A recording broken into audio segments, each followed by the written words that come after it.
Lumayan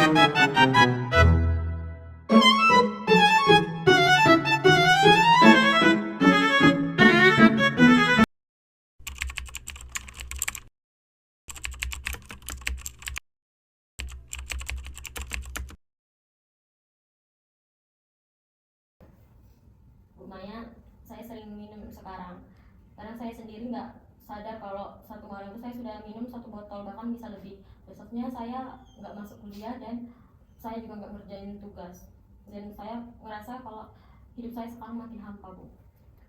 Rina, Ibu bisa merasakan betapa beratnya sedang kamu hadapi sekarang. Itu butuh keberanian yang besar loh. Jadi Ibu berterima kasih karena kamu sudah mau datang ke sini dan mau bercerita dengan Ibu.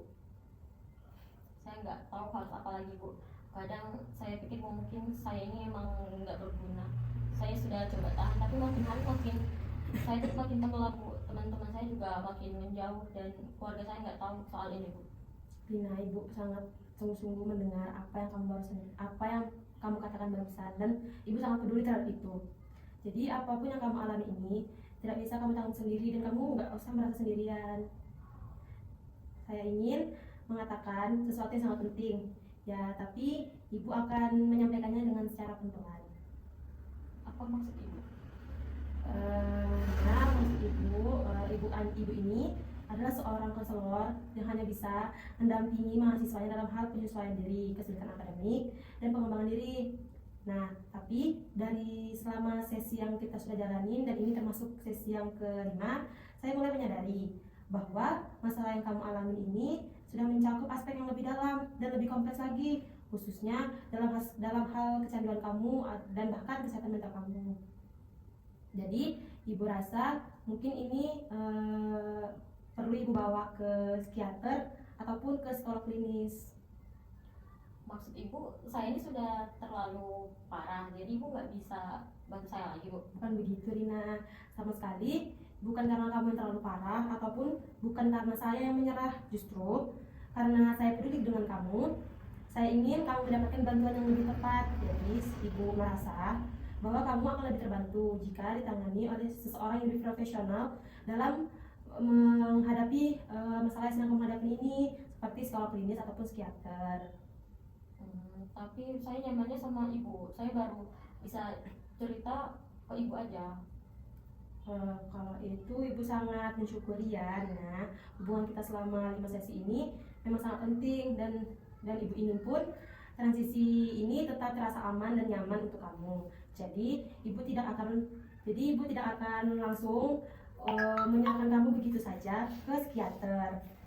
Kita bisa lakukan sesi transisi ini, bahkan bila perlu saya ingin mendampingi kamu di sesi pertama kamu bertemu dengan psikiater jika kamu mengizinkan itu. Tapi saya takut dinilai, takut dipaksa minum obat. Saya juga nggak tahu seperti apa rasanya ke psikolog atau ke psikiater itu, Bu. Wah, itu wajar saja, Rina. Kamu takut terhadap hal baru itu sangat manusiawi. Tapi Ibu bisa pastikan bahwa para profesional yang akan Ibu hubungi ini adalah orang-orang yang juga peduli dan tidak akan menghakimi kamu dan bekerja berdasarkan etika yang mereka punya. Ibu yakin saya bisa sembuh? Ya, Ibu sangat yakin, Rina, karena dari selama 5 sesi yang sudah kita jalani ini, Ibu melihat ada harapan di setiap langkah yang kamu ambil, termasuk saat kamu memilih untuk datang ke sini dan mau bercerita dengan Ibu. Sekarang kamu sedang memilih langkah yang penting lagi, yaitu menerima bantuan dari orang yang punya keahlian lebih untuk membantumu bangkit, dan Ibu tetap akan menjadi bagian dari proses itu. Ya, mungkin bukan sebagai konselor utama lagi. Kalau begitu saya siap mencobanya, Bu. Tapi jangan tinggalkan saya sepenuhnya ya, Bu. Ya, Ibu tentu tidak akan meninggalkan kamu. Ibu akan tetap ada sebagai orang yang percaya bahwa kamu mampu melewati semua ini. Di sesi berikutnya, kita akan gunakan untuk mempersiapkan peralihan ini ya. Dan Ibu juga akan bantu atur jadwal dan hubungi psikolog yang akan Ibu rekomendasikan juga. Nah, kita bisa bahas harapan kamu terhadap proses selanjutnya supaya kamu tetap merasa didengar dan dihargai. Terima kasih, Bu. Saya lega rasanya bisa ngomong semua dan tetap merasa saya diterima. Terima kasih, Bu. Terima kasih juga karena kamu sudah mempercayai Ibu di proses ini dan sudah sejauh ini. Jadi akan kita jalanin langkah selanjutnya secara bersama-sama ya. Baik, Bu. Untuk sesi selanjutnya seperti apa ya? Oke, baik, nanti akan Ibu hubungin kamu pada saat apakah sudah bisa kita berjumpa dengan psikiaternya. Nanti kita akan sama-sama berjumpa dengan psikiaternya untuk memulai sesi pertama kamu dengan psikiater tersebut. Oh, kalau gitu terima kasih ya Bu. Saya izin pamit ya Bu. Hati-hati ya. Kamu baik-baik saja, Rina? Saya sedikit deg-degan sih Bu. Saya takut dipandang rusak dan terlalu rusak dan aneh Bu. Ya itu sangat wajar sih karena kamu ini baru pertama kali untuk bertemu dengan psikiaternya. Dan tapi kamu tidak usah merasa kamu sendiri. Di sini banyak orang kok yang menjalani proses yang sama kayak kamu, dan tidak ada satupun dari mereka yang dibilang aneh ataupun rusak. Termasuk kamu sedang memilih untuk sembuh, dan itu adalah sebuah kekuatan yang sangat besar. Selamat siang Bu Maya dan Rina. Siang, Bu.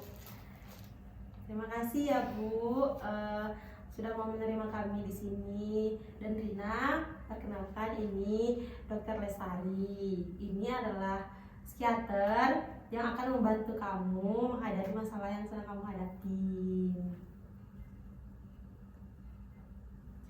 Selamat siang Dok. Selamat siang juga Rina. Senang sekali bisa bertemu dengan kamu. Tidak perlu tegang ya, di sini tempatnya tuh aman. Kita akan ngobrol santai saja, tidak ada penekanan apapun di sini ya. Iya Bu, dengar ya Rina. Jadi kamu di sini, kamu gak usah takut lagi. Kamu gak perlu takut untuk untuk menjalani sesi konseling berikutnya. Nah Dok, kalau boleh nih Dok, apakah saya boleh untuk membantu masa transisi Rina? Rina sudah 5 kali menjalankan sesinya bersama saya, dan saya ingin memastikan bahwa proses transisi ini nyaman baginya. Tentu saja saya sangat terbuka loh dengan pendekatan kolaboratif ini. Silakan nanti Rina, nanti kita masuk ke dalam ruangan Ibu ya. Kita akan melakukan konsultasi pertama. Baik Bu, baik Dok, kalau gitu setelah ini kita akan langsung masuk ke dalam ruangan Ibu untuk Betul. melaksanakan sesi konseling yang pertama. Ya, konsultasi. Baik Bu. Ayo silakan masuk.